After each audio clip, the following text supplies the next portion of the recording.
ጾም የንስሐ ጾም ናት ክርስቲያኑ። በነነዌ ከንጉሱ እስከ ተራው ሰው ከሰው እስከ እንስሳ ተስተካክለው ንስሐ ቢገቡ እግዚአብሔር ቸር አምላክ ስለሆነ ምሕረቱን በቅጽበት ነው የመለሰላቸው። ስለ ራሳችን ያለን ሐሳብ በጣም የተሳሳተ ነው። ደጋግሜ ያነሳለሁ። እኔ በእውነቱ የኢትዮጵያ ቤተክርስቲያን የዚህ ዘመን ምእመናን ታሪካችንን ራሱ በአግባቡ አንጠቀምበትም። ታሪካችንን ብንማርበት አሁንም ቀጥ አድርጎ የሚበራን መብራት ይሆነናል። አንዳንድ ሰዎች ጾም ከማጽናታቸው የተነሳ ሰውነታቸው ደክሞ መጸለይ ሁሉ እስኪያቅታቸው ሊጾሙ ይችላል ክርስቲያኖች። እና ያንን በቃ እንደዚህ ብለህ ተጋድለሃል ብሎ የሚይዝልን አይምሰላችሁ። እውነት ለመናገር በደጅ ቆሜ ምን አደርጋለሁ? አኳለሁ። እግዚአብሔር ደጃችን ነው፣ ሩቅ አይደለም። ክርስቲያኖች ብዙ ቦታ በመሄድ አይደለም እናገኝ። በእያንዳንዳችን የልቡና ደጅ ላይ እያንኳኳና ያለ በበሽታ የሚያንኳኳበት አለ፣ በስራት የሚያንኳኳበት አለ፣ በችግር የሚያንኳኳበት አለ፣ በቃሉ የሚያንኳኳበት አለ። በተለያየ መንገድ ወደ እርሱ እንድንመለስ እግዚአብሔር ያንኳኳል። ክርስቶስ ከደጅ ሆኖ አያሳስናችሁ? የሚያምር ቤተ መቅደስ ሰርተን፣ የሚያምር ቅጽር ሰርተን፣ ወንበሩን ግቢውን አሳምረን፣ ልብሳችን አሳምረን፣ ቀጸላው መገናጸፊያው ስዕሉን አሳምረን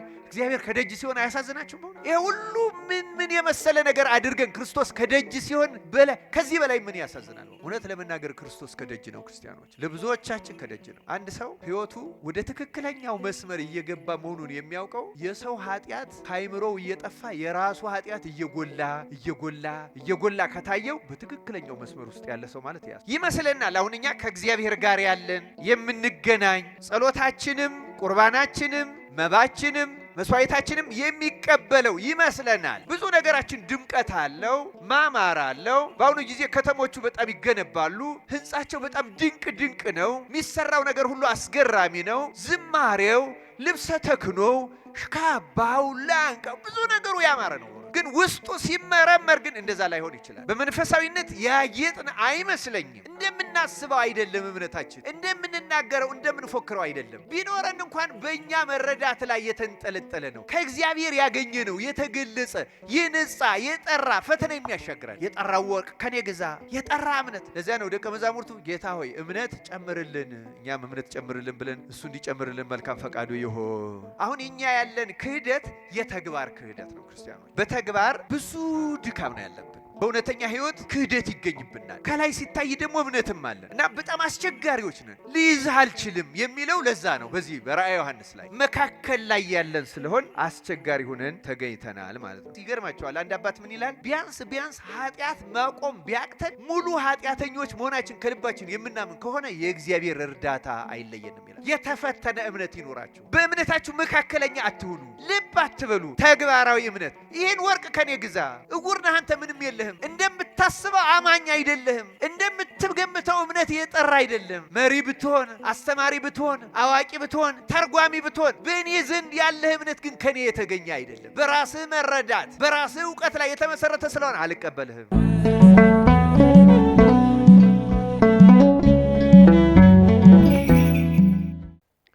በስመ አብ ወወልድ ወመንፈስ ቅዱስ አህዱ አምላክ። በስመ አብ ወወልድ ወመንፈስ ቅዱስ አህዱ አምላክ። በስመ አብ ወወልድ ወመንፈስ ቅዱስ አህዱ አምላክ አሜን። እንኳን ለዚች ለጾመ ነነዌ ያደረሳችሁ አደረሰን። እንደ እግዚአብሔር መልካም ፈቃድ ዛሬ የምንማማርበት የትምህርታችን ርዕስ ልተፋህ ነው በሚለው ኃይለ ቃል መነሻ ይሆናል። ኃይለ ቃሉ የሚገኘው ራእየ ዮሐንስ ምዕራፍ 3 ቁጥር 16 ላይ ነው። ከቁጥር 14 ጀምሮ እስከ 22 ድረስ ያለውን እኔ አስቀድሜ በንባብ አሰማችኋለሁ። በሎዶቅያም ወዳለው ቤተ ክርስቲያን መልአክ እንዲህ ብለህ ጻፍ። አሜን የሆነው የታመነውና እውነተኛው ምስክር በእግዚአብሔርም ፍጥረት መጀመሪያ የነበረው እንዲህ ይላል። በራድ ወይም ትኩስ እንዳይደለህ ስራህን አውቃለሁ። በራድ ወይም ትኩስ ብትሆንስ መልካም በሆነ ነበር። እንዲሁ ለብ ስላልህ በራድም ወይም ትኩስ ስላልሆንህ ከአፌ ልተፋህ ነው። ሀብታም ነኝና ባለጠጋ ሆኛለሁ፣ አንድም ስንኳ አያስፈልገኝም የምትል ስለሆንክ ጎስቋላና ምስኪንም ደሃም እውርም የተራቆትክም መሆንህን ስለማታውቅ ባለጠጋ እንድትሆን በእሳት የነጠረውን ወርቅ ተጎናጽፈም የራቆትነትህን ሀፍረት እንዳይገለጥ ነጭ ልብስን እንድታይም ዓይኖችህን የምትኳለውን ኩል ከኔ ትገዛ ዘንድ እመክርሃለሁ። እኔ የምወዳቸውን ሁሉ እገስጻቸዋለሁ እቀጣቸውም አለሁ። እንግዲህ ቅና ንስሐም ግባ። እነሆ በደጅ ቆሜ አንኳኳለሁ። ማንም ድምፄን ቢሰማ ደጅኑን ቢከፍትልኝ ወደ እርሱ ገባለሁ፣ ከእርሱም ጋር እራት እበላለሁ፣ እርሱም ከኔ ጋር ይበላል። እኔ ደግሞ ድል እንደነሳው ከአባቴም ጋር በዙፋኑ ላይ እንደተቀመጥኩ ድል ለነሳው ከኔ ጋር በዙፋኔ ላይ ይቀመጥ ዘንድ እሰጠዋለሁ። መንፈስ ለአብያተ ክርስቲያናት የሚለውን ጆሮ ያለው ይስማ ይላል። ስለ ቃሉ የአምላካችን የእግዚአብሔር ስሙ የተመሰገነ ይሁን። ጾመ ነነዌ እንደምናውቀው የአንድ ከተማ ሕዝብ ንስሐ የገባበት መጽሐፍ ቅዱሳዊ ታሪክ መታሰቢያ ነው። እንደምታውቁት ታሪኩ የተፈጸመው በብሉይ ኪዳን ዘመን ነው።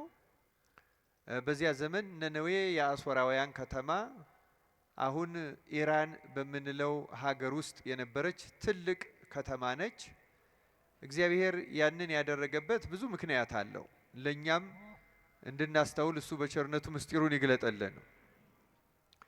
እግዚአብሔር ያን ያደረገበት ምክንያት እንደምታውቁት በጥንት ፋርስ በአሁኗ ኢራን ነው የነበረች ስንል በብሉይ ኪዳን ዘመን ከታሪኩም እንደምናስታውሰው እግዚአብሔርን በማምለክ የቃል ኪዳኑን ታቦት ተቀብላ መቅደስ አንጻ ስርዓትና ሕግ ተቀብላ እግዚአብሔርን በታወቀ ሕግና ስርዓት ታመልክ የነበረችው እስራኤል ናት። ከሷ ቀጥሎ ደግሞ ኢትዮጵያውያን ይህን የእግዚአብሔርን የማምለክ ከዚያ ተቀብለን ታቦቱንም አምጥተን ከነሱ ተካፍለናል። ግን በታወቀ ነገር አንደኛ የእግዚአብሔር ሕዝብ ተብሎ የተመረጠው ያዕቆብ ነው። ያዕቆብ እስራኤል ሲባል እስራኤል ማለት የእግዚአብሔር ሕዝብ ማለት ስለሆነ በብሉይ ኪዳን ብቸኛው የእግዚአብሔር ሕዝብ የሚባሉት እስራኤል ብቻ ነበሩ ክርስቲያኖች። ይህን እናውቃለን። ግን እነሱ የእግዚአብሔር ሕዝብ ተብለው በተለየ ኪዳን ይጠበቁ እንደነበር ብናውቅም እግዚአብሔር ግን ፍጥረቱን ከመጠበቅ ቦዝኖ አያውቅም። እግዚአብሔር የእስራኤል ብቻ ጠባቂም አልነበረም። የእስራኤል ብቻ ተንከባካቢ መጋቢም አልነበረም። ምሕረቱ ይቅርታውና በረከቱም ለእስራኤል ብቻም አልነበረም። አንዳንድ ሰዎች ይመስላቸዋል የተለየ ኪዳን ከእስራኤል ጋር ነበረው፣ የተለየ ጥበቃም ነበረው። ልክ ነው። ግን ደግሞ ለፍጥረቱ ሁሉ ይራራ፣ ፍጥረቱንም ሁሉ ይመግብ ይጠብቅ ነበረ።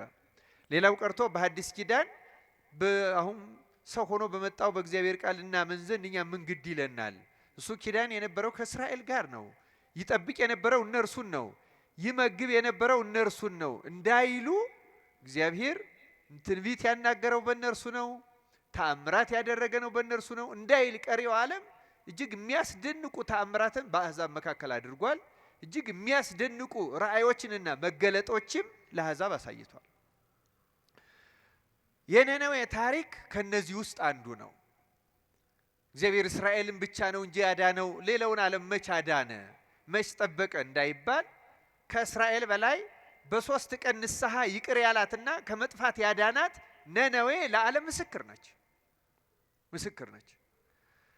ስለ ስጋዌው ያዕቆብ ታግሎት ለያዕቆብ አብርሃምም በ3 ሰዎች አምሳል አዝሎ ሰው እንደሚሆን እንደዚህ ያለውን ትልልቅ የመገለጡ ምሳሌ ያሳያቸው አብርሃምና ያዕቆብ ወይም እስራኤል የተባለው ናቸው እንጂ እንዲህ ያለውን ነገር መች ለኛ ገለጠ መች ለኛ ተናገረ እንዳይሉ እንደ ናቡከደነጾር ላለው በሰለስቱ ደቂቅ መካከል አራተኛ ሆኖ ራሱንም መንፈስ ቅዱስ አፉን ከፍቶ ፊቱን ጸፍቶ አናግሮ ይሄ አራተኛውስ የአማልክትን ልጅ ይመስላል ብሎ ስጋዌውን በግልጥ አሳይቷል።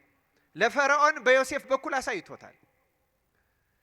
ቃላትንም ትንቢትንም ቢሆን ከእስራኤል ነቢያት ውጭ የእስራኤል ነቢያት ፋርስ ባቢሎን ወርደው 70 ዓመት ተቀምጠው ብዙዎቹ የትንቢት መጻሕፍት የተነገሩትና የተጻፉት በአሕዛብ ሀገር ነው። ከዚያ ሁሉ በላይ እንደ በለዓም ያለውን እንኳን እግዚአብሔርን የማያመልከው ስራው ጥንቆላ የሆነውን እንኳን አፉን ጸፍቶ ኮከብ ከያዕቆብ ይወጣል ብሎ አናግሯል። እግዚአብሔር አድሎ ያደረገበት ሕዝብና ሀገር የለም። በእውነቱ ምስጢር ያልገለጠለት፣ ምሳሌ ያላሳየበት፣ ትንቢት ያላናገረበት፣ መጽሐፍ ያላጻፈበት አንድም ሀገር የለም። በእውነቱ እግዚአብሔር ባወቀ በሁሉም ለሁሉም መገለጡን አስቀድሞ ገልጧል። እና ነነዌ አንዷ ከነዚህ ምስክሮች ውስጥ አንዷ ናት። ግን ዛሬ ጉዳያችንን ያነሳነው ራእየ ዮሐንስ ላይ የሆነው ለምንድን ነው ካልን የሐዲስ ኪዳኗን ቤተክርስቲያን በተመለከተ ደግሞ ከተማን በተመለከተ ህዝብን በተመለከተ እንደ አጠቃላይ ቤተክርስቲያንን በተመለከተ የንስሐ መልእክት ለነነዌ በብሉይ ኪዳን ብቻ የተላከ አይደለም። በሐዲስ ኪዳን ላሉትም ከአለቃው ከሊቀ ጳጳሱ ጀምሮ ይሄ ሎዶቅያ ጳጳሳት የነበሩባት በጣም በዚያ ዘመን አሁን ቱርክ በሚባለው ሀገር አሁንም የምትጎበኝ 7ቱ አብያተ ክርስቲያናት አሁንም በቱሪስት ይጎበኛሉ። በነገራችን ላይ ጠፍተዋል። አሁን እንደምታውቁት ቱሪስት እየሄደ ያያቸዋል፣ ይጎበኛቸዋል አሁን ድረስ። እና በዚች ከተማ በዚያ ዘመን እነ ቅዱስ ዮሐንስ በሚያስተምሩበት ዘመን ቅዱስ ዮሐንስ ኤፌሶን ነው የነበረው። ኤፌሶን ለሎዶቅያ በጣም ቅርብ ናት። እዚያው ቱርክ አሁን ቱርክ የምንባለው በመጽሐፍ ቅዱስ ታናሽ እስያ ይባል የነበረው አካባቢ ይህ አሁን ማዕከላዊ ቱርክ፣ ከማዕከላዊ ቱርክ ትንሽ ወደ ምዕራብ ገፋ ብላ ያለች ከተማ ናት። እና ከተማውና ህዝቡ እርካታ የነበረው መሪው ሊቀ ካህናቱ ወይም ሊቀ ጳጳሱ ጭምር በራሳቸው መንፈሳዊ ህይወት በክርስትናቸው በቤተ ክርስቲያናቸው እድገት በቃ ደስ ይላቸው የነበሩ ቤተ ክርስቲያን እያደገች ነው።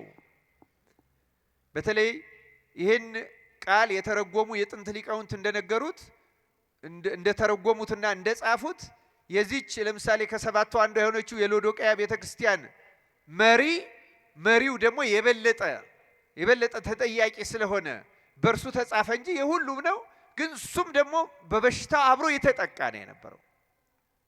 ያ በሽታም ለራሳቸው መንፈሳዊ እንደሆኑ ለራሳቸው በመንፈሳዊ ህይወት እንዳደጉ የእግዚአብሔርን ቃል በአግባቡ እንደሚረዱ እንደሚያውቁ እምነታቸው፣ አምልኮታቸው፣ ጸሎታቸው፣ ጾማቸው ትክክል እንደሆነ ያስቡ ነበረ።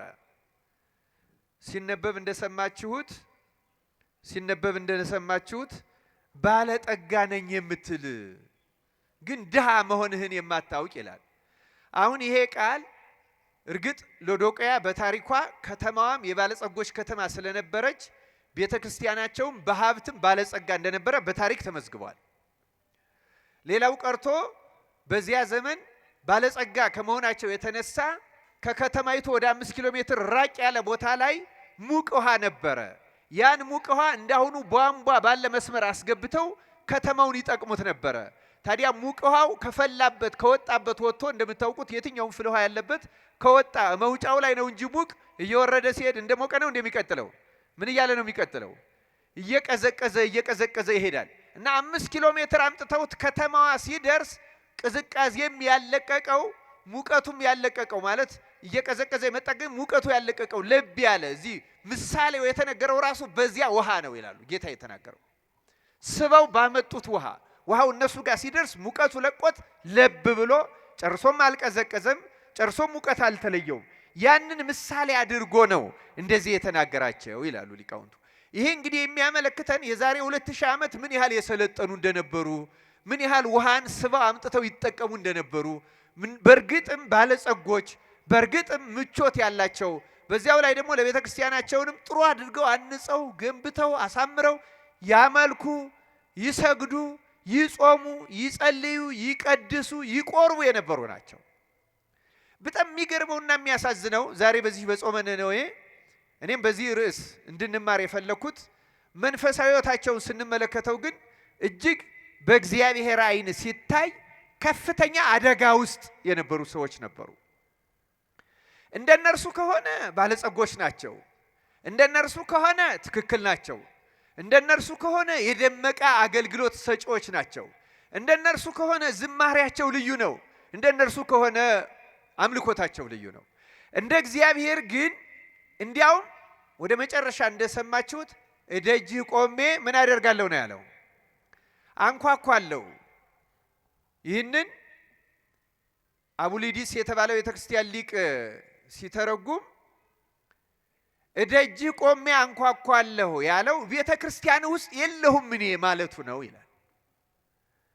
ይመስለናል አሁን እኛ ከእግዚአብሔር ጋር ያለን የምንገናኝ ጸሎታችንም ቁርባናችንም መባችንም መስዋዕታችንም የሚቀበለው ይመስለናል። እግዚአብሔር ሁለትም ሶስትም ሆናችሁ በስሜ ብትሰበሰቡ እኔ በመካከላችሁ እገኛለሁ ያለውን አምነን ስለተሰበሰብ ያለ የተገኘ ይመስለናል። እነዛ የጥንት ሊቃውንት ግን የሚሉት ምንድነው? እደጅ ነኝ የሚለው እደጅ ቆሜ አንኳኳለሁ የሚለው ክርስቶስ በመካከላቸው አልነበረም፣ ተለይቷቸው ነበረ። ጨርሶ አልተዋቸውም፣ ቅርባቸው ነው ያለው፣ ግን አልገባም። በመካከላቸው አልነበረም። ጸሎታቸው ውኩፍ አልነበረም። አምልኮታቸው ውኩፍ አልነበረም። ተቀባይነት ያለው አልነበረም ይመስላቸዋል። ግን አሁን የኢትዮጵያ ቤተክርስቲያን እውነት ለመናገር የኢትዮጵያ ቤተክርስቲያን ብዙ ቅዱሳን ያሏት፣ ብዙ ደጋግ ምእመናን፣ ብዙ ደጋግ ካህናት፣ ደጋግ መምህራን የተጠቀሙ ባህታውያን በጣም የበቁ ሰዎች ያሉባት ብትሆንም እንደ አጠቃላይ ስናያት ግን የሎዶቅያን ቤተክርስቲያን ልትመስል ትችላለች። ብዙ ነገራችን ድምቀት አለው፣ ማማር አለው። በአሁኑ ጊዜ ከተሞቹ በጣም ይገነባሉ። ህንጻቸው በጣም ድንቅ ድንቅ ነው። የሚሰራው ነገር ሁሉ አስገራሚ ነው። ዝማሬው፣ ልብሰ ተክህኖው፣ ካባው፣ ላንቃው ብዙ ነገሩ ያማረ ነው በእውነቱ። ግን ውስጡ ሲመረመር ግን እንደዛ ላይሆን ይችላል። በመንፈሳዊነት ያጌጥን አይመስለኝም።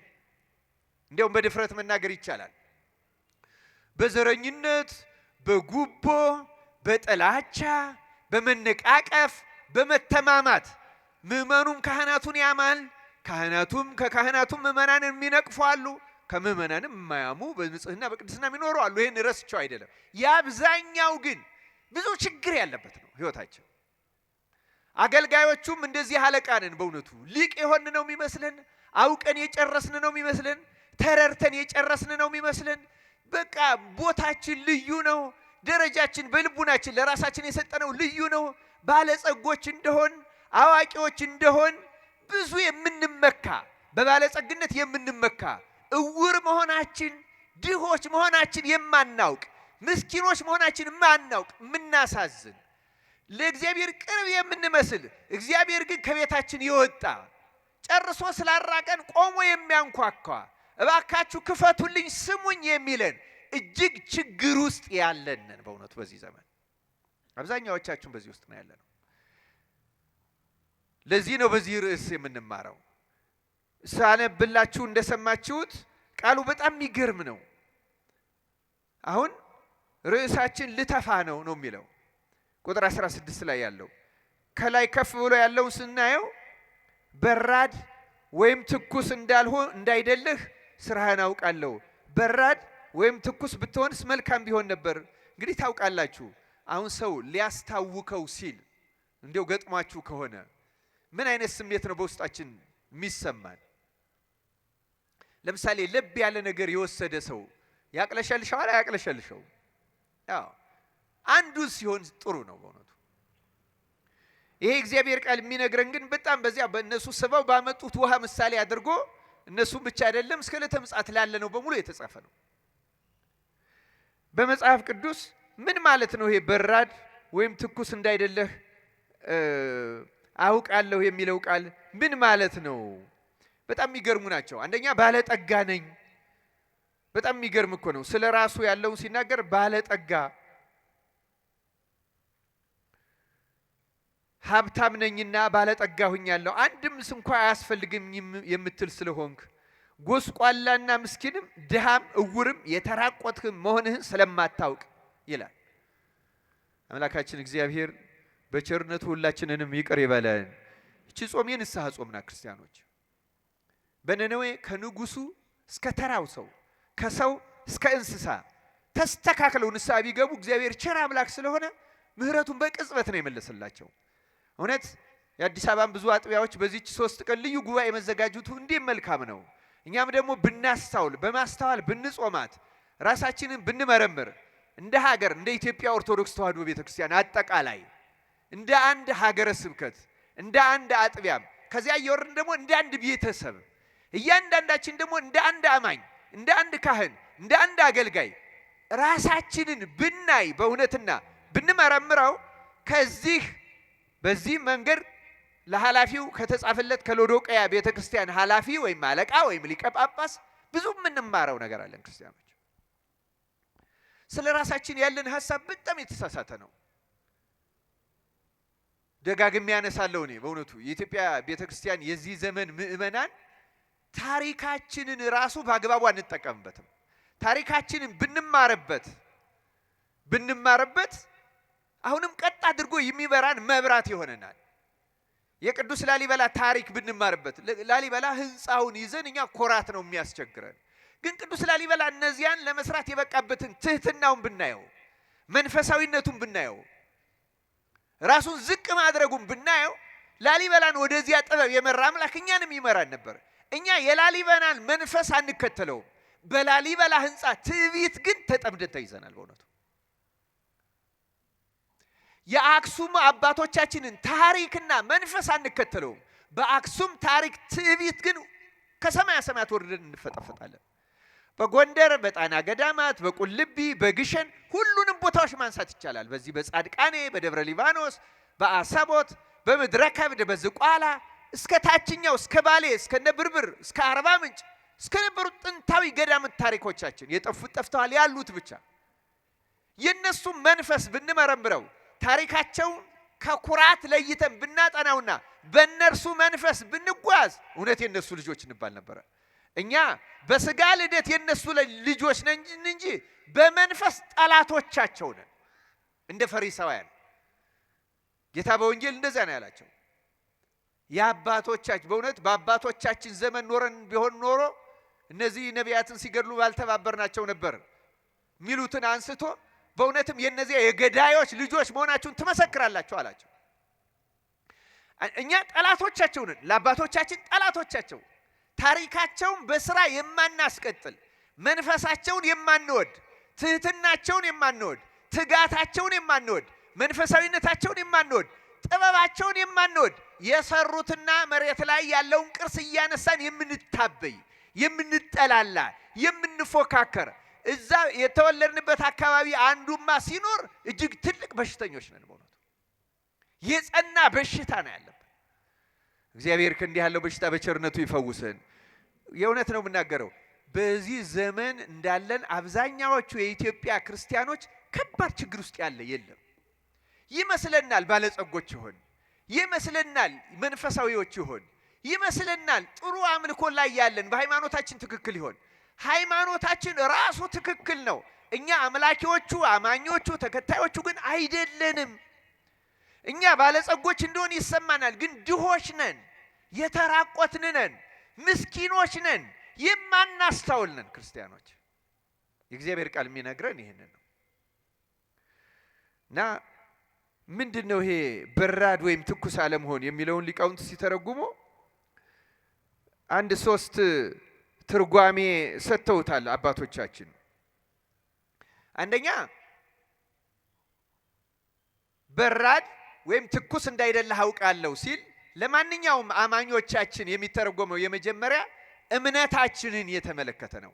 እምነታችን አሁን እንዳጠቃላይ ሲታይ በወልድ ዋሕድ በክርስቶስ አምላክነት ማመናችን ትክክል ነው። በቅዱሳን ምልጃ በጸጋ መንፈስ ቅዱስ በብዙ ነገር እንዳጠቃላይ እምነታችን ከላይ ሲታይ አለን ኦርቶዶክስንን።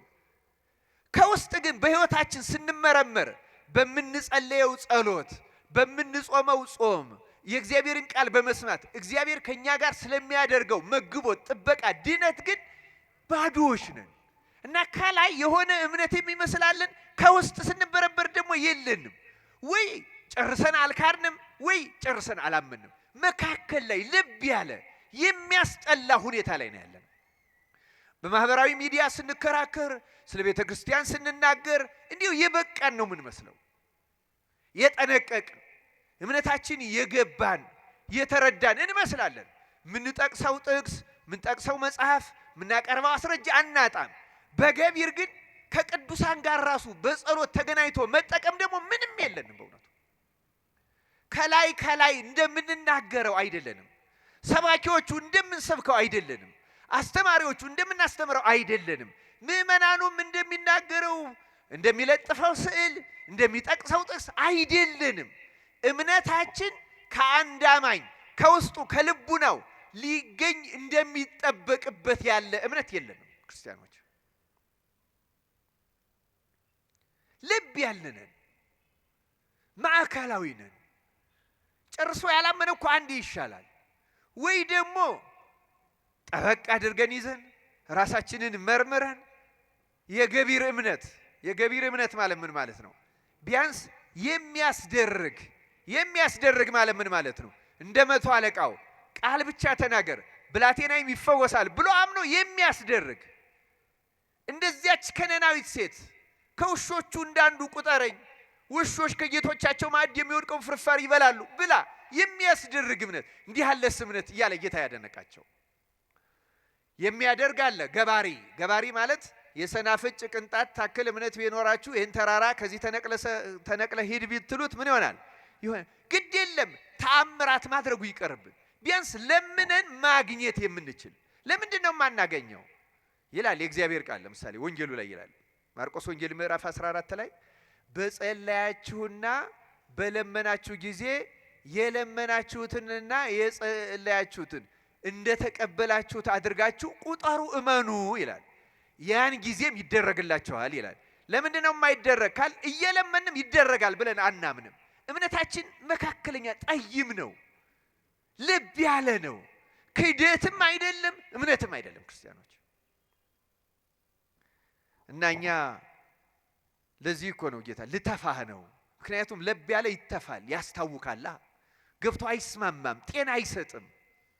አንዱን ብትሆን ይሻል ነበር፣ ትኩስ ወይም በራድ በሆንክስ መልካም ነበረ አለ። አይደለንም እኛ ወይ ከሃዲም አይደለንም አማኝም አይደለንም። በእውነቱ አስቸጋሪ ነገር ላይ ነው ያለነው ክርስቲያኖች።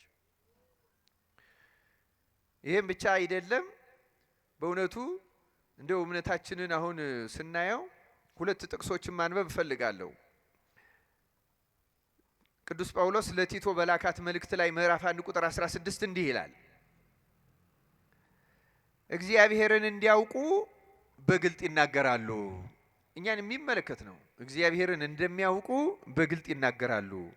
ዳሩ ግን አለ የሚያጸይፉና የማይታዘዙ ለበጎም ስራ ሁሉ የማይበቁ ስለሆነ በስራቸው ይክዱታል አለ። ይሄ እኛን ይመለከታል አይመለከትም? እንደምናውቅ እንናገራለን። እምነታችን ትክክል እንደሆነ፣ ተዋህዶ ንጽሕት እንደሆነች፣ የአባቶቻችን ግር ተአምራት እንናገራለን በእውነቱ እና እንደምናውቅ እንናገራለን። ግን ደግሞ በብዙ ነገራችን የምናጸይፍ ነን።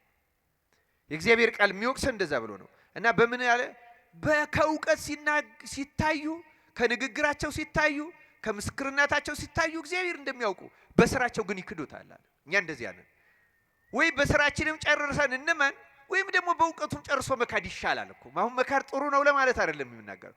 እግዚአብሔር ግን ከሁለቱ አንዱ መካከል ላይ ነው ያላችሁ ይለናል። ይሄ በአብዛኛው እኛን የሚመለከት ይመስላል። እንደምታውቁት ቅዱስ ጳውሎስ ሁለተኛ ጢሞቴዎስ መልእክቱ ምዕራፍ 3 ቁጥር 5 ላይ ቁጥር 1 ጀምሮ ይሄ በመጨረሻው ዘመን ስላሉ ሰዎች ሲናገር ትዕቢተኞች፣ እንዲህ የሚያደርጉ፣ በትዕቢት የተነፉ፣ እንዲህ የሚያደርጉ እያለ ገንዘብን የሚወዱ ያለ ይዘረዝርና መጨረሻ ላይ ሲያጠቃልለው የአምልኮ መልክ አላቸው፣ ኃይሉን ግን ምን አድርገዋል አለ ክደዋል። ከነዚህ ደግሞ ራቅ ብሎ ይመክረዋል። ሁለተኛ ጢሞቴዎስ ምዕራፍ 3 ቁጥር 5 ላይ አሁን እኛ ያለን ክህደት የተግባር ክህደት ነው ክርስቲያኖች።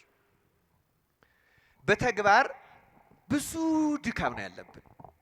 በእውነተኛ ህይወት ክህደት ይገኝብናል። ከላይ ሲታይ ደግሞ እምነትም አለን እና በጣም አስቸጋሪዎች ነን። ሊይዝህ አልችልም የሚለው ለዛ ነው። በዚህ በራእየ ዮሐንስ ላይ መካከል ላይ ያለን ስለሆን አስቸጋሪ ሆነን ተገኝተናል ማለት ነው። ሁለተኛ ደግሞ በእውነቱ ይሄ ለብታ የሚባለው ስንጠመቅ ይልቁንም ደግሞ በሜሮን ስንታተም ሀብተ መንፈስ ቅዱስ ያድርብናል አያድርብንም? ያድርብናል። ጸጋ መንፈስ ቅዱስ ያድርብናል። እና ጌታ ያቺ ሀብተ መንፈስ ቅዱስ ሙቀተ መንፈስ ቅዱስ ሆና ሙቀት እየሰጠችን በሃይማኖትም በምግባርም ኃይል ያለው ሙቀት ያለን ቅንዓት ያለን ለጽድቅ ለቅድስና ለእውነት ለንስሐ ቅንዓት ያለን ለአምልኮቱ ቅንዓት ያለን ሆነን ያቺ የመንፈስ ቅዱስ ሙቀት እስከ ዕለተ ምጽአት ከኛ ጋር እንድትኖር ይፈልጋል። እንዲያውም እሱ ራሱ መድኃኔዓለም ክርስቶስ ሉቃስ 12:49 ላይ ስለዚህች እሳት ሲናገር በምድር ላይ እሳት ልጥል መጣሁ አለ ይላል። ምን ልጥል መጣሁ? እሳት ልጥል መጣሁ ይልና አሁንም የነደደ ከሆነ ይላል ቃሉ። አሁንም የነደደ ከሆነ ዘንድ ምን እፈልጋለሁ አለ ይላል። ምክንያቱም ያቺ እሳት በሐዋርያት አድራ ስትቀጣጠል ስትነድ ያያታል። እኛ ግን ያቺ ሙቀት የለችም። ያቺ የምትቀጣጠል ለምሳሌ አንድ ሰው በንዴት በእልህ ተበሳጭቶ ተቆጥቶ የሚያደርገው የሙቀተ መንፈስ ቅዱስ አይባልም። ክርስቲያኖች ሙቀተ መንፈስ ቅዱስ በነገራችን ላይ ይቺ በውስጥ የምትነድ እሳት መጀመሪያ የምታቃጥለው በእኛ ውስጥ ያለ የኃጢአት ፍላጎት ነው። ማን ነው የምታቃጥለው አልኳቸው? በእኛ ውስጥ ያለ በራሳችን በነፍሳችን ውስጥ ያለ የዝሙትን፣ የጥላቻን፣ የኃጢአትን፣ የክህደትን ይህን የመሰለውን ድካም ታቃጥለዋለች እና ያነጻዋል። ውስጡ እየነጻ እየበራ ይሄዳል አንድ ሰው። አሁን በእኛ ግን በትርጓሜ እንደምትሰሙት እሳት በአመድ እንደሚዳፈን ያችን እሳት አጥፍተናታል። እንዲያውም ቅዱስ ጳውሎስ ይህን በተመለከተ አንድ ሁለት ጥቅሶችን ከተናገረው ልጥቀስ። አንደኛ ተሰሎንቄ ምዕራፍ 5 ቁጥር 19 ላይ መንፈስን አታጥፉ ይላል። ምንን አታጥፉ? በጥምቀት ያገኛችሁትን መንፈስ በሜሮት የታተማችሁበትን ያን የንጽህና መንፈስ፣ ያን የቅድስና መንፈስ፣ ያን እውነትን የመለየት መንፈስ፣ ያን ከእግዚአብሔር ጋር የመኖር መንፈስ፣ ያን የእግዚአብሔርን ቃል የመውደድ መንፈስ፣ ያን የንስሐን መንፈስ፣ የመታዘዙ መንፈስ አታጥፉ ይለናል። እኛ ውስጥ ግን ጠፍቷል። አሁን ያለው መንፈስ የምን መንፈስ እንደሆነ እናውቀዋለን። የጥላቻ መንፈስ ገኗል፣ እናውቀዋለን አይደለም እንዴ? የሐሜቱ፣ የልዩነቱ፣ የዘረኝነቱ ይህን መንፈስ ቅዱስ ተመልከቱ። ያን እሳት ተብሎ የተነገረላትን ያንን አጥፍተነዋል፣ አዳፍነነዋል። የተዳፈነ እሳት ምግብን እንደማያበስለው ጣዕም እንደማያበስለው በእኛም ተለይቶን አልሄደም እንጂ ጨርሰን ስላልካር ነው ተዳፍኗል። ልብ ብለናል፣ ማዕከላዊ ሆነናል። በጎ ምግባር የለንም። ለምሳሌ ሮሜ 12:11 ላይ ቅዱስ ጳውሎስ በመንፈስ የምትቃጠሉ ሁኑ ይላል። በምን የምትቃጠሉ ሁኑ? በስጋዊ ቅናት አይደለም፣ በስጋዊ ቅናት አይደለም፣ በመበለጥ ስሜት አይደለም፣ በመንፈስ የሚቃጠል ሰው ቤተ ክርስቲያን ስለሚጎዳ ሰው እንኳን ሲያስብ ስላለመዳኑ ነው የሚያስበው፣ በጥላቻ ያስበው። ነገራቸው እኛ የጥላቻ ስሜት አለን አይደለም፣ ውጭ ስላለ ውስጥ ስላሉት እንኳን ስለ አባቶችም ይሁን ስለ ክርስቲያኖችም ቢሆን ድካም ስለተገኘበት ኃጢአት ስለተገኘበት ያለን መንፈስ የንቀት፣ የጥላቻ፣ የሐሜት የኔ መንፈስ በመንፈስ መቃጠል ግን ሌላ ነው። ክርስቲያኖች በመንፈስ የሚቃጠል ሰው ስለ ሌላው መዳን ነው የሚጨነቀው፣ ስለ ራሱ ኃጢአት ነው የሚያስበው። እግዚአብሔር በእንዲህ ያለው መንፈስ እንድንጎበኝ እንድንቃጠልን በቸርነቱ ይርዳን። አሁን ይሄ ሙቀተ መንፈስ ቅዱስ ከኛ ተለይቷል። ክርስቲያኖች ይሄ ለመንጻት በመንፈስ ቅዱስ የሚቃጠል ሰው ድካሙ ነው የሚታየው። የራሱ ድካም፣ የራሱ ኃጢአት፣ የራሱ አለማወቅ ስለሚታየው መቼ እነጻ ይሆን? ማእዜሪ ገጾ ለአምላኬ ነው ያለው ዳዊት። መቼ ነው የአምላኬን ፊቱን የማየው? መቼ ነው እኔ የጨለማ መጋረጃ ከኔ የሚወገድልኝ? መቼ ነው መንፈስ ቅዱስ የሚቀርበኝ እያለ ይቃጠላል። መቼ ነው የምቆርበው? መቼ ነው የቅዱሳት መጻሕፍትን የምረዳው? መቼ ነው ያለ ድካም የማገለግለው? መቼ ነው ለአምላኬ ደስ የማሰኘው እያለ ይቃጠላል። ጉድለቱ ይታየዋል። በእንዲህ ያለ መንፈስ እንድንቃጠል አምላካችን እግዚአብሔር ይርዳን። ክርስቲያኖች እኛ የድካም መንፈስ ነው የተጫነን። በእውነቱ የድካም መንፈስ፣ ሌሎቹን ዝቅ አድርጎ የማየት መንፈስ፣ እኛ የተሻለ እንደሆን የሚሰማ ስሜት። ደጋግሜ የዚህ አውደ ምሕረትም ላይ ተናግሬዋለሁ። በማንኛውም ጊዜ በማንኛውም ህይወት ውስጥ ያለ ሰው ራሱ ልቡናው ለራሱ ከሆነ ሰው እሱ እንደሚሻል የሚነግረው ሰው ካለ ያ ሰው ፈጽሞ የወደቀ ሰው ነው። በማንኛውም ጊዜ በገዳም ቢገባ ቢመንን እንደ አባ ዳንኤል የዱር ቅጠል ቢበላ እኔ እሻላለሁ የምትል መንፈስ ካለች የመጨረሻ የውድቀት መንፈስ ነው። ክርስትና ከማንኛውም ሰው አንሳለሁ የሚል መንፈስ ነው። ደጋግሜ ማስታወስ ፈልጋለሁ።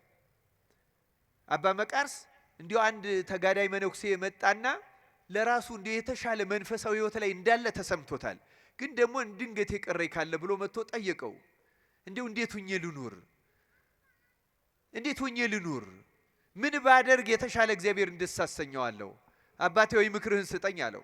ብመክርህ ትሰማለህ ወይ አለው። እንግዲህ ያ በመንፈስ ቅዱስ የከበረ ስለሆነ መንፈሱ ይታየዋል። እንዲህ የሚል ሰው እንዲሁ ምን ቀረኝ አይነት ነው። እንዲሁ ጥሩ እኮ ነኝ፣ እንዲሁ ምን ይሆን የቀረኝ አይነት ስሜት በውስጡ አለ። ይሄ ትዕቢት ነው፣ አባቶች ያውቁታል። እንዴ ልሰማህ አይደለም ወይ የመጣሁት አለው። እና ይህን ሲለው እንግዲያውስ ከማንም ሰው በምድር ላይ ካለ ከየትኛውም ከምታውቀውም ኃጢአተኛ ቢሆን እንደምታንስ ውስጥህን አሳምነው፣ ያን ጊዜ ትድናለህ አለው ይላል። ይህን ሲለው እውነትም በትዕቢት መንፈስ የመጣ ስለነበረ እንዲህ አለው፣ ጥሩ አባቴ ግን ባንስ እንዴት ከነፍሰ ገዳይ አንሳለሁ አለው ይላል መልሶ። አያችሁ ያቺ ናት የትዕቢት መንፈስ። እንዴት መለሰለት? አየው እዚህ ቲቶ ላይ ቅዱስ ጳውሎስ የገለጸው ቃል አለ፣ ለንጹሆች ሁሉ ንጹህ ነው ይላል። አይደለም ይላል አይልም? ለንጹህ ንጹህ ብትሆን ኖሮ ዓይንህ እያየ እንኳን ሲገድል ብታየው ኖሮ ይሄ ሰው አንድ ሰው ገደለ፣ እኔ ግን ራሴን ደግሜ በመግደል ከርሱ በልጣለሁ ትል ነበረ። አንተ ንጹህ ስላልሆንክ ግን እሱ ካንተ የሚከፋ መስሎ ታየህ። ስለዚህ ሂድና ንስሐ ግባ አለው ይላል። እያዘነ ተመለሰ። አያችሁ መንፈሳዊ ሕይወት ማለት በመንፈስ ድሆች የሆኑ ምን ይሆናሉ ነው የተባለ? ብፁዓን ናቸው ነው አይደለም የተባለ? ሰው በመንፈስ ቅዱስ ካለ ውስጡን የሚሰማው ባዶነት ነው፣ ኃጢአተኝነት፣ ደካማነት፣ ወራዳነት። ባለጸግነት ከተሰማው እንደዚህ ሎዶቅያ ቤተክርስቲያን እኔ እኮ ጸልያለሁ በየቀኑ ማንም አያውቅም። ሌሊት 9 ሰዓት እስከ 11 ሰዓት መጸለያትን እኮ ማንም አያውቅም። በዚህ ሰዓት መሰግዳትን ማንም አያውቅም። እንዲህ አድርጌ መጸውታትን እኮ ማንም አያውቅም። ይህችማ ስንቄ ናት እያለ ለራሱ ድልብ እንዳዘጋጀ እግዚአብሔርን ደስ የሚያሰኝ መንፈሳዊ ሀብት እያከማቸ እንደሆነ ለውስጡ የሚሰማው ሰው ደሃ ነህ ይለዋል የእግዚአብሔር ቃል። አንተ ባለጸጋ ነህ ይላል፣ ግን ደሃ ነህ፣ ምስኪን፣ ምንም ራቆትህን ነህ። ከእንደዚህ ያለ ባለጸጎች እንደሆን መንፈሳውያን እንደሆን እየተሰማን ባዶ ከሚያደርግ ድህነት እግዚአብሔር ያውጣን። ክርስቲያኖች ክርስትና በጣም የፍጹም ድህነት ሃይማኖት ነው። በመንፈስ ድሃ የመሆን በእውነት ድሃ የመሆን በእውነት ማለት ምንም የለኝም ደግሞ የለንም። እኛ እኮ ደግሞ የምናሳዝነው ሳይኖረን እኮ ነው። ሳይኖረን እንዳለን የምናስብ ብንጾም ብንጸልይ ያለብ ያለ ማዕከላዊ እንዳይቀር ሐሜታ ያልቆመለት ምጽዋት ያልተከተለው ርህራሄ የሌለው ትችት ያለቀቀው ከፍ ዝቅ ያለቀቀው አንዱን በዚህ ሰዓት እንዴት ይበላል እያለ ይተቻል። በሽተኛ ሆኖ እንደሆነ አናውቅ። ለምን ምን እናውቃለን? ሰዎች ቢበሉ ምን አገባን? የራሳችን ንጹም ክርስቲያኖች ብዙ ጉድለት ነው ያለው። ጾማችን ብዙ ጉድለት አለው። ጾማችን ብቻ አይደለም ጸሎታችን ብዙ ድካም አለው። ክርስቲያኖች ይህንን ነው እውር ነህ የሚለውና እግዚአብሔር ቃል የሚነገረው በመንፈስ አይደለም እኛ ያለ ነው። በእውነቱ ምንቃጠልም ከሆነ በቅናት መንፈስ በዚህ በስጋዊ መንፈስ ነው የምንቃጠለው። እግዚአብሔር ከዚህ ነፃ ያውጣን። ሶስተኛ ይሄን ልብ ብለሃል የሚለውን ሲተረጉ በራድ ወይም ትኩስ አይደለም የሚለውን ለመነኮሳት ይሰጣሉ። መነኮሳትን ከላይ ከጵጵስና ጀምሮ በየትኛውም ደረጃ ያለ መነኩሴን ልብ ብለሃል የሚለውን እንዲያውም አንድ አባት ለመነኮሳት አብዝቶ አጽንቶ ሲተረጉም ምን ይላል? አንዳንድ መነኮሳት ይላል ከዚህ ዓለም ሆነው ሴቶቹ ባል ወንዶቹ ሚስት አግብተው ወጥተው ወርደው ሰርተው ልጅ ቢያሳድጉ መልካም ነበረ። እንዲህ እንዳይባሉ መንኩሰናል ይላሉ። መነኩሴ ደግሞ በገዳም ገብቶ በመንፈስ ቅዱስ ተቃይቶ የሚቃጠል ሞቅ ያለ ነው። ወይ በዓለም እንዳለ በትዳር እንዳለ አልቀዘቀዙ፣ ወይ በገዳም መንፈስ ቅዱስ አድሮበት ለሌሎቹ ለዓለም እየማለደ ገዳም ገብቶ መመንኮስ ማለት ስለ ራሱ ድነት ብቻ ሳይሆን ስለ ዓለም ሁሉ ሌት ተቀን መማለድ ማለት። ወይ እንደዚያ ሙቀተ መንፈስ ቅዱስ አድሮበት ስለ ራሱ ድነት ብቻ ሳይሆን ስለ ዓለምና ስለ ሰው ልጆች ድነት አይለምን። ወይ እንደነዚህ አልሞቀ፣ ወይ በትዳር እንዳሉት አልቀዘቀዘ፣ ማዕከል ላይ ሆኖ ልብ አለ። መንኩሻለሁ ይላል ግን ሀብት ይሰበስባል። መንኩሻለሁ ይላል ግን ፍቅረ ዓለም አልወጣለትም። መንኩሻለሁ ይላል እንኳን ስለ ዓለም ድነት ሊለምን ከመካከሉ ያሉትን አንዱን መነኩሴ በሆነ ነገር ይጠላዋል፣ አንዱን ካህን በሌላ ነገር ይጠላል። ስለ ዓለም ስላልተጠመቁት ድህነት ሊለምን መንኩሶ የዓለም ስሙን ለውጦ አሁን ግን ዘመዶቼ በዚህ አካባቢ ናቸው፣ እዚህ አካባቢ ያለው እንዲደረግልኝ ልተፋህ ነው አለው ይላል። እንደዚህ ከመሆን አምላካችን እግዚአብሔር በቸርነቱ ይጠብቀን። አንዱን መሆን ይሻላል። ወይ አግብቶ እንደ ዓለም መሆን ወይም ደግሞ በግብር መንኩሶ ስለ ዓለም ሁሉ ድህነት መለመን። ለብ ብለሃል የሚለው ይህንን ነው ይላሉ። እኛም በዚህ ዓለም ያለን ሰዎችም ከዚህ ነፃ አይደለም። ወይ እንደ ክርስቲያን መሆን አሁን እኮ ወይ እንደ ክርስቲያን አይደለን ወይ እንደ አሕዛብም አይደለን እኮ ደግሞ ከመካከል ላይ ያለ ነው። ከዚህ የተነሳ ነው ልተፋህ ነው የሚለው ቃል ለሁላችን የሚነገረው ማለት ነው።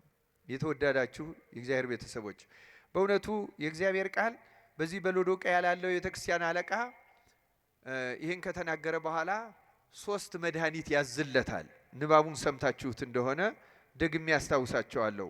ባለጠጋ ሀብታም ነኝና ባለጠጋኝ ሁኛለሁ፣ አንድም ስንኳ አያስፈልገኝም የምትል ስለሆንክ ጎስቋላም መስኪንም ድሃም እውርም የተራቆትክም መሆኑን ስለማታውቅ ይላል። የብዙዎቻችን ችግር ምን ያህል ደካሞች እንደሆን አናውቅም። ምን ያህል እውሮች እንደሆን፣ ምን ያህል በጽኑ ችግር ውስጥ እንዳለን አናውቅም። እግዚአብሔር በቸርነቱ ይግለጽልን።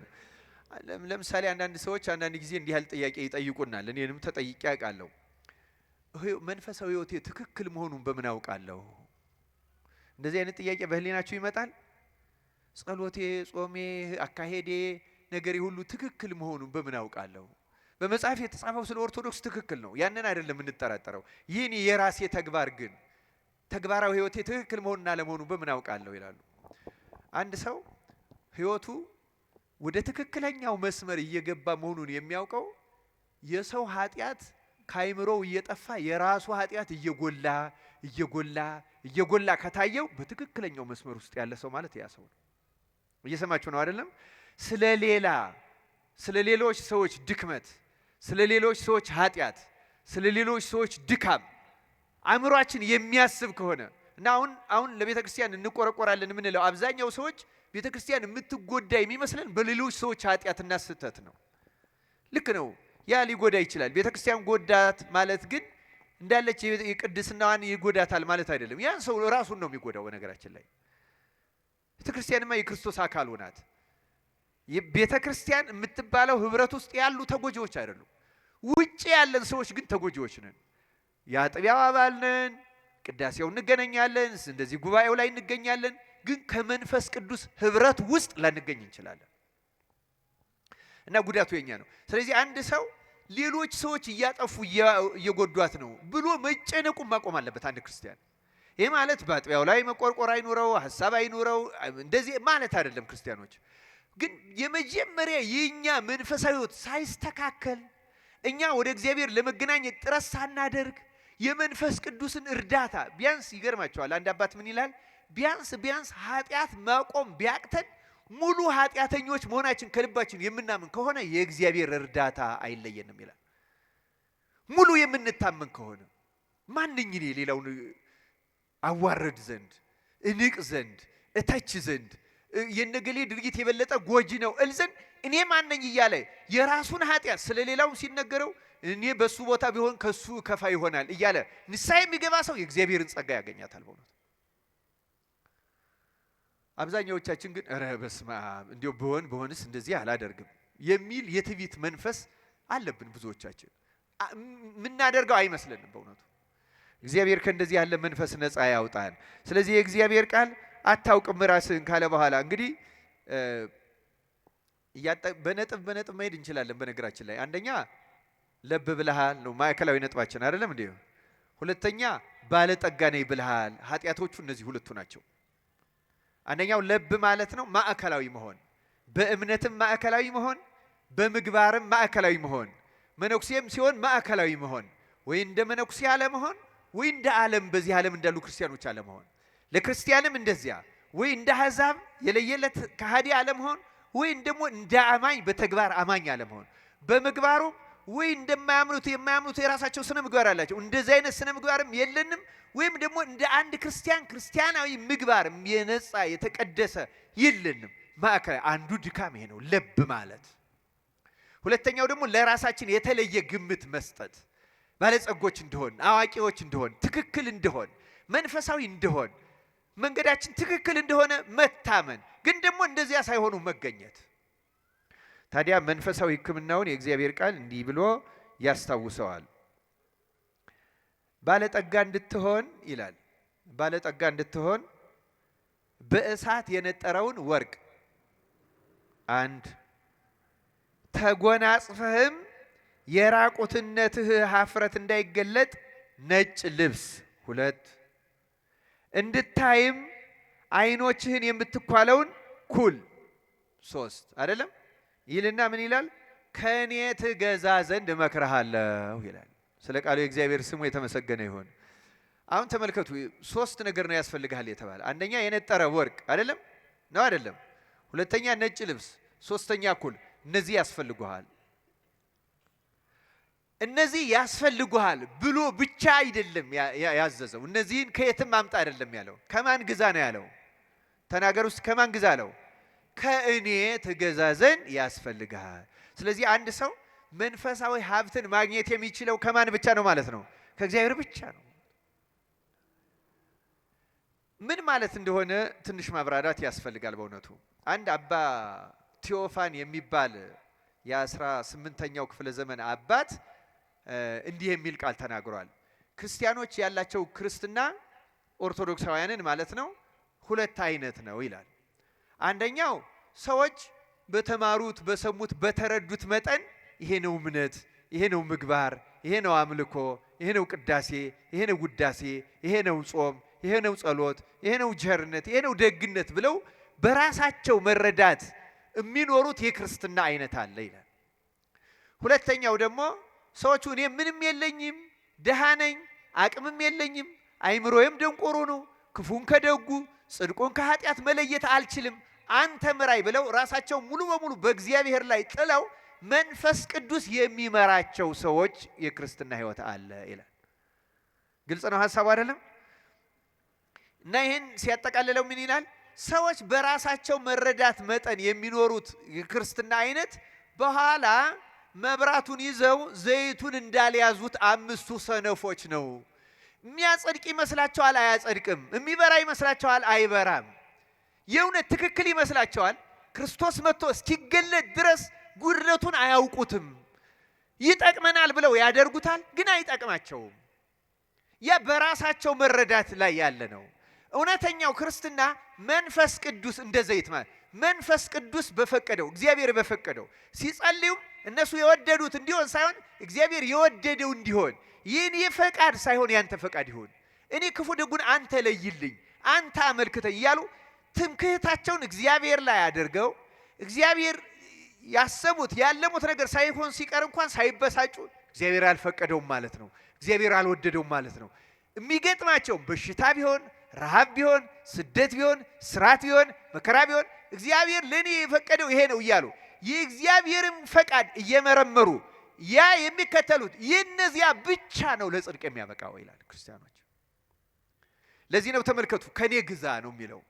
ይኸው ካንተ የመሰለህን ይሄ ነው ጾም ትክክለኛው። አሁን ለምሳሌ አንዳንድ ሰው እስከ ማታ 11 ሰዓት ውሎ አንድ ሰዓት ከምሽቱ አንድ ቀን በ24 ሰዓት አንድ ጊዜ በልቶ ማደርን እንደ ትክክለኛ ጾም ሊቆጥረው ይችላል። ደግሞ እውነትም ስናየው ትልቅ ጾም ነው እንዲህ ያለ ጾም። ግን እየተመካበት የሚሆን ከሆነ አይጠቅመው፣ የራሱ ነዋ። እንዲህ አርጌ በዚህ እንዲሆናለሁ እያለ ማለት ነው። ከዚያ ይልቅ በጣም በጣም ፈቃደ እግዚአብሔርን በመከተል ሌላ ሰው ሊበልጠው ይችላል። ክርስቲያኖች አንዳንድ ሰዎች ጾም ከማጽናታቸው የተነሳ ሰውነታቸው ደክሞ መጸለይ ሁሉ እስኪያቅታቸው ሊጾሙ ይችላሉ። ክርስቲያኖች እና ያንን በቃ እንደዚህ ብለህ ተጋድለሃል ብሎ የሚይዝልን አይምሰላችሁ። እውነት ለመናገር ከፍጹም ትህትና አሁን ከፈቃደ እግዚአብሔር ጋር ከሆነ በፈቃደ እግዚአብሔር በ3 ቀን አንድ ቀን የሚበሉ አሉ፣ በሳምንት አንድ ቀን የሚበሉ አሉ። ከዚያ እንደ ኤልያስ አንድ ቀን በልተው 40 ቀን የሚቆዩም ይኖራሉ አሉም ደግሞ። እነዚህ ግን በራሳቸው ብርታት አይደለም የሚያደርጉት፣ በእግዚአብሔር ፈቃድ ብቻ ነው የሚያደርጉት። ያለ እግዚአብሔር ፈቃድ ምንም አያደርጉ። አሁን የአባ መቃርስ ዘይሴሰይ ቆቆሃ የሚለው ስንክሳራችን ቆቅ የሚበላው የአባ መቃርስን ታሪክ ስናየው ታሪኩም ራሱ የተገለጠው እኮ ለምናኔ የመጣ አንድ መነኩሴ አባ መቃርስ ባለበት ጫካ ደረሰ። አባ መቃርስ ይውላል፣ ግን በእግዚአብሔር ፈቃድ ታዞለት አንድ ቆቅ ይይዝና እያበሰለ ይበላል። ሲያየው መነኩሴው ሳቀ። ደሞ መነኩሴ ነኝ ይላል፣ አያፍርም። ስጋ እየበላ ልክ ነው፣ መነኮሳት ስጋ አይበሉም። አባ መቃርስ ግን ሕግን ጠብቆ አልፎ በፈቃደ እግዚአብሔር ታዞለት፣ ተመልከቱ፣ ከሕግ በላይ ሆኖ ይሄን በእግዚአብሔር ፈቃድ እስከ መመገብ የደረሰ ነው። ያኛው አዲስ መነኩሴ ግን ሲያየው ተናደደበት። ደሞ ምንኩስና ሊያሰድባልና ሊከሰው ወደ ፓትርያርኩ ሄዶ ከሰሰው። ምንኩስናን የሚያስነቅፍ የሚያሰድብ በጾም በምን ሳይል ስጋ የሚበላ መነኩሴ አለ አለ። ያው ጠንቋቆች ናቸው የድሮዎቹ አባቶች። ቀጥታ አልሰማውም። እውነት መሆኑን የሚያጣራ አንድ መነኩሴ ጨምሮ ላከው። ሲልኩት በፊት ያ መነኩሴ ሲያየው አባ መቃርስ ያንን የሚነቅፈው መነኩሴ አላየውም ነበር። አሁን ግን ሲሄዱ እግዚአብሔር ገድሉን ለመግለጽ ምን አደረገለት? በየቀኑ በእግዚአብሔር ታምራት አንዳንድ ቆቅ እየመጣ ይያዝለታል። በዚያ ቀን 3 ቆቆች ተያዙለት። እንዴት ዛሬ 3 ቆቅ ተያዘልኝ ብሎ ሲያስብ 2 መነኮሳት በአካባቢው አየ። ውይ እግዚአብሔር ድህነቴን አውቆ እንግዳ ማስተናግድበት ሰጠኝ ብሎ ደስ አለው። ቆቆቹን አረደ፣ አዘጋጀ፣ አበሰለ። የመመገቢያ ሰዓታቸው ሲደርስ አባቶቼ እንኩ ብሉ ብሎ ባህታውያን ዘወር ብለው ለብቻቸው ነው። ሌላውን ሲበሉ አያዩም፣ ሌላውንም እንዲያያቸው አያደርጉም። እነሱ ግን ይሳሳቃሉ። እኛም ስጋ የምንበላ መስሎት አቤት ይሄ ወዳ መነኩሴ እያሉ እሱ ቆቁን እየበላ እነሱ አላያቸውም። ዘወር ሲል ቆቆቹን አልበሏቸውም፣ ስጋውን አልበሉትም። እሱ ግን በልቶ ጨርሶ ምን ነው አባቶቼ ለእናንተ እኮ ነው ያበሰልኩት አላቸው። አይ እኛ እንዳንተ ስጋ እንበላም፣ እኛ መነኩሴዎች ነን፣ ስጋ እንበላም አሉት። በተመክሆ ማለት ነው። እንግዲህ አሁን ተመልከቱ፣ እነዚህ ናቸው ባለጸጎች እንደሆኑ የሚያምኑት፣ በራሳቸው ጽድቅ የሚታመኑት፣ ስጋ ባለመብላታቸው የተሻለ እንደሆኑ የሚያስቡት። ለዚህ ነው እውር ነህ ድሃ ነህ አታውቅም አንተ እውር ነህ የተባለው። ለዚህ ነው የሎዶቅያው አለቃ ነው እንዴ ያለና አባ መቃርስ በሉ አምጡ ብሎ ተቀብሎ እፍ ሲልባቸው ክንፍ አውጥተው በረሩ ይላል። እነዚህ ቆቆች ይዘ ጊዜ ደነገጡ፣ ይቅር በለን አሉ። እንደገና ወደ ፓትርያርኩ ሄደው ኧረ እንደዚህ ያለ ተአምር የሚያደርግ ነው አሉ ብለው ተናገሩ። ፓትርያርኩ ተደነቀ፣ ለንጉሱ ነገረ።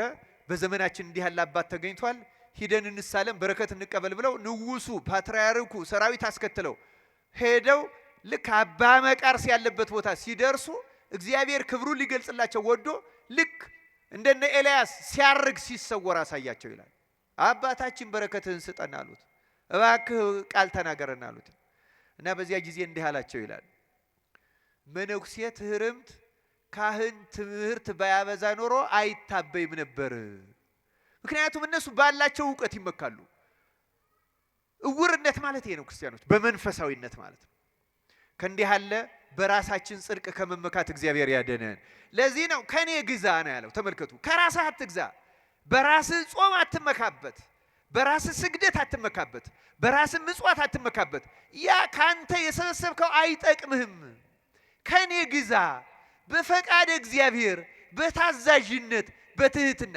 እንዲያውም የሚለው በእሳት የነጠረ ወርቅ ማለት ተፈትኖ ያለፈ እምነት ይኑርህ። እና እነዚህን ሶስቱንም ይተረጉማቸዋል አባቶች። በእሳት የተፈተነ ወርቅ የተባለው ንጹህ እምነት የጠራ ያን በእሳት በደንብ የጠራ ወርቅ ነውር እንደሌለው ምንም ነገር እንደማይገኝበት እምነትህ ሕጸጽ፣ ጥርጣሬ፣ ምንታዌ ቅዱስ ያዕቆብ እንዳለው በሁለት ሐሳብ የሚገፋ የሚያመነታ ሰው ከእግዚአብሔር አንዳች የሚያገኝ አይምሰለው ነው የሚለው አይደለም። እንደዚህ ያለ አይኑሩ። የተፈተነ እምነት ይኖራችሁ። በእምነታችሁ መካከለኛ አትሁኑ። ልብ አትበሉ። ተግባራዊ እምነት። ይህን ወርቅ ከኔ ግዛ። እውር ነህ አንተ፣ ምንም የለህም። እንደምታስበው አማኝ አይደለህም። እንደምትገምተው እምነት የጠራ አይደለም። መሪ ብትሆን፣ አስተማሪ ብትሆን፣ አዋቂ ብትሆን፣ ተርጓሚ ብትሆን፣ በእኔ ዘንድ ያለህ እምነት ግን ከኔ የተገኘ አይደለም። በራስህ መረዳት፣ በራስህ እውቀት ላይ የተመሰረተ ስለሆነ አልቀበልህም። እምነታችን ከሱ ለመግዛት አምላካችን እግዚአብሔር ይርዳን። ታስታውሳላችሁ ደቀ መዛሙርቱን ጌታ ዛሬ ስለ እምነት አላስተምርም እንጂ በነገራችን ላይ በመጽሐፍ ቅዱስ ደቀ መዛሙርቱ ብዙ ጊዜ ተአምራት ካደረጉ በኋላ ጌታ ደጋግሞ የገሰጻቸው እምነተ ጎደሎዎች እያለ ነው። ታስታውሳላችሁ ቅዱስ ጴጥሮስ በባህር ጌታ ሲሄድና ጌታ መሆኑን ሲያውቁት ጌታ ሆይ እኔም እንዳንተ በባህሩ ላይ እንድመጣ እዘዝ አለው። አዘዘና አለው። ጴጥሮስ መራመድ ጀመረ። በኋላ ዝቅ ብሎ ባህሩን ሲያይ ፈራ። ፍርሃትና ጥርጣሬ ሲያደርበት መስጠም ጀመረ። ጌታ ሆይ አድነኝ ብሎ ጮኸ ነው ይላል። ጌታ ምንድነው ያለው? አንተ እምነት ምን የሆነህ ነው ያለው? ይጉድልህ። አይገርማችሁም? በባህር ላይ እስከ መራመድ ደርሶ ጴጥሮስ የእምነት ጉድለት ከተገኘበት እኔና እናንተ ምን ያህል የእምነት ጉድለት ይገኝበት ይሆን? ማቴዎስ 17 ላይ እንደተጻፈው ያን አንድ ሰው ልጁን አምጥቶ ፈውሱልኝ አላቸው። ደቀ መዛሙርቱ አጋንንት ሲያወጡ ነው የኖሩት። የዚህን ሰው ልጅ ግን መፈወስ አቃታቸው። መጥቶ ወደ ጌታ ጮኸ። ደቀ መዛሙርቱ ልጄን ሊፈውሱት አልቻለም፣ እባክህ ፈውስልኝ አለ ይላል። እና አነጋገሩ ራሱ ተግሳጽ የሚገባው ስለነበር ጌታ ገስጾታል። ለምን? ደቀ መዛሙርቱ አልቻሉም ነው ያለው። የማን ድክመት ነው ያደረገው? የማን ድክመት ነው ያደረገው? አሁን እኛ እንደምንለው ግሸን ሄድኩ አልዳንኩም፣ እንትን ሄድኩ አልዳንኩም፣ እንትን ሄድኩ እንትንም እናሻግረዋለን። ጌታ ገሰጸው። አንተ እምነት የጎደልሃልና የሱ እምነት ችግር ነው፣ የደቀ መዛሙርቱ ችግር ብቻ አልነበር። ደቀ መዛሙርቱም በኋላ ደግሞ ጠየቁት። ጌታ ሆይ እኛ ልናወጣው ያልቻል አንተ ግን ያወጣው ስለምንድን ነው አሉት ይላል። ስለ እምነታችሁ ማነስ። ስለ ምናችሁ ማነስ? ተመልከቱ። አጋንንትን እያወጡ የእምነት ማነስ ከተገኘባቸው የኛ እምነት የጠራ ወርቅ ነው ብላችሁ ታምናላችሁ? ምን ያህል ድካም እንዳለብን አስተውሉ ክርስቲያኖች።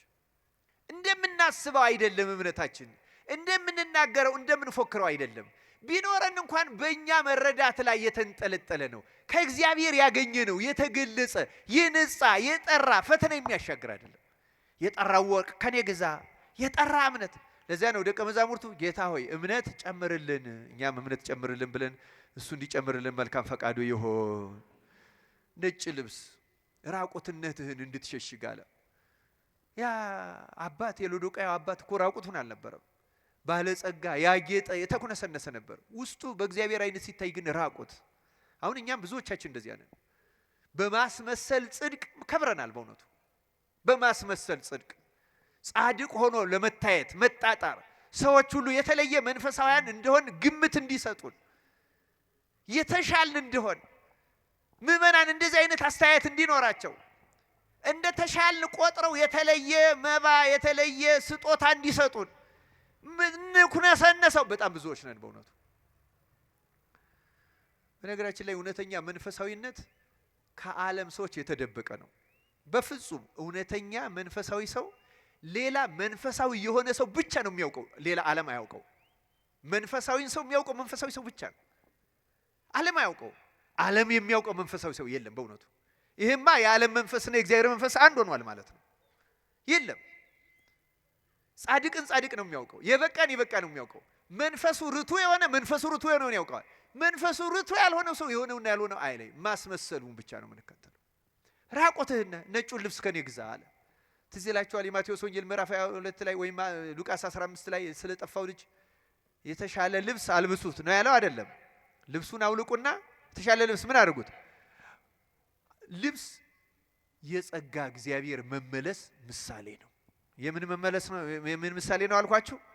ጸጋ እግዚአብሔር ተራቁተናል። አሁን ተለይቶናል። ረድኤት የለንም በእውነቱ ራቆታችን ነን።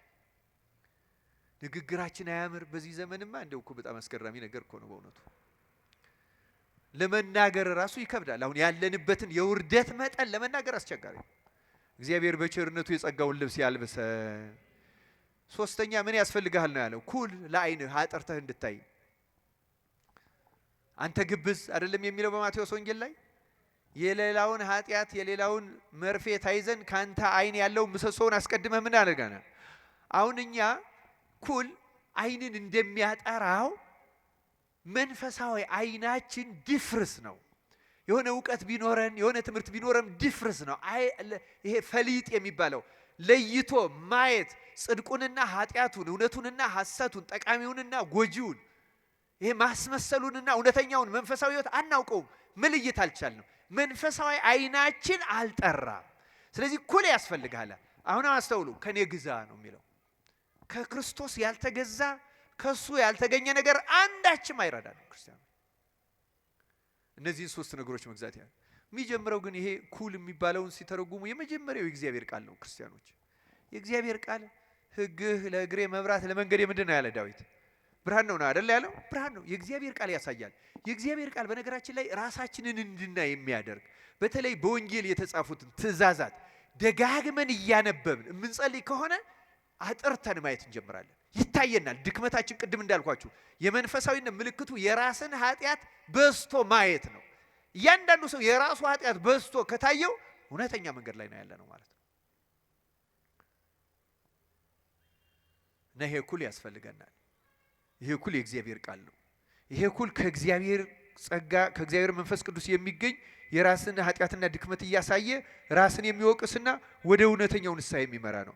አምላካችን እግዚአብሔር እነዚህ መንፈሳዊ ገንዘቦች አግኝተን በእውነቱ ከእግዚአብሔር ጋር ለመታረቂያ ያብቃን።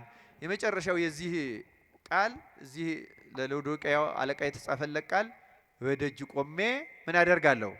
እንኳኳለሁ። እግዚአብሔር ደጃችን ነው፣ ሩቅ አይደለም። ክርስቲያኖች ብዙ ቦታ በመሄድ አይደለም እናገኘው። በእያንዳንዳችን የልቡና ደጅ ላይ እያንኳኳ ነው ያለው። በበሽታ የሚያንኳኳበት አለ፣ በስራት የሚያንኳኳበት አለ፣ በችግር የሚያንኳኳበት አለ፣ በቃሉ የሚያንኳኳበት አለ። በተለያየ መንገድ ወደ እርሱ እንድንመለስ እግዚአብሔር ያንኳኳል። እና አሁን ግን ከእናንተ ጋር አይደለሁ ነው ያለው የሎዶቅያውን አለቃ። በቁርባናችሁ አልገኝም እኮ ነው። ከውጭ ነኝ ማለት ቁርባናችሁ ራሱ አይሰምርም አያድንም ማለት እኮ ነው። ገና አልገባሁም፣ እናንተ እኛ ጋር ነው ትላላችሁ እንጂ እኔ ከእናንተ ጋር አይደለሁም፣ እኔ ከደጅ ነኝ ገና ነው የሚለው። ክርስቶስ ከደጅ ሆኖ አያሳስናችሁ? የሚያምር ቤተ መቅደስ ሰርተን የሚያምር ቅጽር ሰርተን ወንበሩን ግቢውን አሳምረን ልብሳችን አሳምረን ቀጸላው መገናጸፊያው ስዕሉን አሳምረን እግዚአብሔር ከደጅ ሲሆን አያሳዝናችሁም? በእውነት ይሄ ሁሉ ምን የመሰለ ነገር አድርገን ክርስቶስ ከደጅ ሲሆን ከዚህ በላይ ምን ያሳዝናል? በእውነት እውነት ለመናገር ክርስቶስ ከደጅ ነው ክርስቲያኖች። ለብዙዎቻችን ከደጅ ነው፣ ከደጅ ነው ክርስቶስ። እያንኳኳ ነው ደግሞ ያለው በጦርነቱ በሌላ ረሃቡም በችግሩም ኧረ ተው ኢትዮጵያውያን ተመለሱ፣ ተይ የኢትዮጵያ ቤተክርስቲያን ተመለሽ ያለ እያንኳኳ ነው እግዚአብሔር። ይሄ እንደ ባለ ጸጋ እኔ አልናገረውም ብዬ ነው እንጂ አንድ ሊቅ ለዚያ ሎዶቅያ ለነበረው ሊቀ ጳጳስ እንደ ንጉሥ ሆነ ይለዋል፣ እንደ ባለ ጸጋ ሆነ ይለዋል። እንደዚህ ዓለም ባለ ጸጋ ተምነሸነሸ፣ መንፈሳዊነት ራቀው፣ ትህትና ራቀው። ከምዕመናን ጋር ያለው ግንኙነትም ልክ እንደ ባለስልጣን። አሁን የኛ ቤተክርስቲያን በፕሮቶኮል የታጠረች ናት። በፕሮቶኮል በደረጃ በጣም የሚያስፈራ ነው። በነገራችን ላይ የኢትዮጵያ ቤተክርስቲያን ራሷ ማየት አለባት። ኧረ ተው ተመለሱ እያለ ነው እግዚአብሔር። ከፍ ያለ ትዕቢትና መምነሽነሽ ውስጥ ነው ያለን። ክርስቶስ እየተጣራ ነው፣ እየገሰጸ ነው፣ በሰማዕትነቱ እየተጣራ ነው፣ በሚደርስብን መናቅ፣ መዋረድ፣ መገፋት እየተጣራ ነው። አሁን ግፍ እኮ አይደለም የሚፈጸምብን፣ ማንኳኳት ነው። ተመለሱ፣ ግድ የላችሁም፣ እኔ ከእናንተ ጋር ልሆን እፈቅዳለሁ፣ ደጃችሁ ላይ ነኝ፣ ከእናንተ መራቅ አልፈልግም፣ እያንኳኳሁ ነው፣ ክፈቱልኝ እኮ ነው ያለው እግዚአብሔር። ሌላ ምንም አይደለም ያለው። ተመለሱ፣ እኔ ልግባ፣ ያን ጊዜ አብሬያችሁ እራት እበላለሁ፣ ያን ጊዜ ቁርባናችሁ ይሰምራል፣ ያን ጊዜ ምልጃችሁ ያማልዳል፣ ያስታርቃል፣ ያርጋል። አሁን ግን ከእናንተ ጋር አይደለሁም ነው ያለን ያለው። መክፈት ያስፈልጋል፣ ትህትና ያስፈልጋል፣ ማስተዋል ያስፈልጋል። ይሄ ሁሉ የሚደርስብን እግዚአብሔር ቢጣላን ነው፣ በኃጢአታችን ነው፣ በጥጋባችን ነው ማለት በጣም ያስፈልጋል። ክርስቲያኖች ብንመጻደቀው ብንኩነሰነሰው ምንም የሚጠቅመን ነገር የለም። 3 ቀን እንደ ነነዌ ይበቃናል። ከተመለስን ይበቃናል። አባቶቻችን በዚህ በመጽሐፍተ መነኮሳት እኮ ብለዋል። አንድ ሰው በጣም የተከማቸ ኃጢአት ሰርቶ ሄዶ እንዴው ይሄን ኃጢአቴን እግዚአብሔር እንዴው በ3 ዓመት ይቅር ይለኛል አለው ይላል። 3 ዓመት ብዙ ነው አለው ይላል። እሺ እንግዲያው በ3 ወር ይቅር ይለኛል አለው ይላል። 3 ወርም ብዙ ነው አለው። እንዴት ይቅር ይለኛል ሲለው ከልብህ ከተመለስክ 3 ቀን ይበቃሃል አለው። ክርስቲያኑ ከተመለስን እኮ ቀን ብዛት አይደለም የሚያስፈልገው። ሌላ እግዚአብሔር ዋና የሚፈልገው የልባችን መመለስ ነው። ለሰራነው ኃጢአትማ ቀስ እያለ ለሁላችን እንደ ስራችን መክፈሉ ስለማይቀር ዳዊትን ንስሐ ቢቀበልም እኮ ስለ አንድ 4 ይክፈል ያለውን እኮ ከፍሎታል እኮ አይቀርም። ያ እንከፈላለን እኮ የስራችንን ነገር የዘራናትን ሳናጭድ በሰፈርንባት መስፈሪያ ሳይሰፈርልን በበደልናት መጠን ሳንቀጣ እኮ አንቀርም። ቢያንስ ግን ከተመለስን ረድኤቱ ወደኛ ይመጣል፣ ይቅርታው ይመጣል፣ ምህረቱ ይመጣል፣ ጸሎታችን ይሰምራል። እውነቱን ለመናገር ተመልሰን ከእግዚአብሔር ጋር ለመታረቂያ ያብቃን። ካልሆነ ግን ልተፋ ነው ይላል ክርስቲያኖች። ካልሆነ ከባድ ነገር ይመጣል። ክርስቲያኖች እንደ ሀገርም እንደ ቤተ ክርስቲያንም ከባድ ጥፋት ነው የሚጠብቀን ከዚህ በኋላ ካልተመለስን። እንዲህ እያልን አንቀጥልም። መቀጠል ከፈለግን ደጃችን ቆሞ የሚያኳኳውን ክርስቶስ ማስገባት አለብን። እውርነታችን፣ ድህነታችን ማወቅ አለብን። ራቆታችን መሆናችን ማስተዋል አለብን። እምነታችን ያልጠራ እንደሆነ ልብ ያለ እንደሆነ መረዳት አለብን። አስተሳሰባችን፣ አመለካከታችን አሁን ይሄ አለ። አሁን እንደው ለምሳሌ ይሄን ወቅት የምናልፈው እንዴት ነው ቢባል ምን እናገረዋለን? ግን ያ በድፍረስ አይን የምናየው ነው፣ ያልጠራ ነው። ኩሉን እንግዛው፣ የእግዚአብሔርን ቃል እንመርምር። ወደ አባቶቻችን እንዴት ነው ያለፉት? ያን ጊዜ አጥርተን እናያለን። ያን ጊዜ እንደ ፈቃዳችን ሳይሆን እንደ እግዚአብሔር ፈቃድ እንፈጽማለን። ያን ጊዜ እንታረቃለን። ያን ጊዜ ወደ መስዋዕታችን ወደ መንበራችን ይገባል። መስዋዕቱ ላይ ይገኛል፣ ያረጋል፣ አብሮን ይበላል፣ አብረነው እንበላለን፣ እናሸንፋለን። እሱ ዓለሙን ድል ነስቶታልና እና መወዳቸውን እገሥጻለሁ ይላል። ተግሳጽ አድርገን ተቀብለን እንደ ነነዌ ሰዎች ከልብ ንስሐ ገብተን ከእግዚአብሔር ለመታረቅ ያብቃን። ይቆየን። ወስብሐት ለእግዚአብሔር።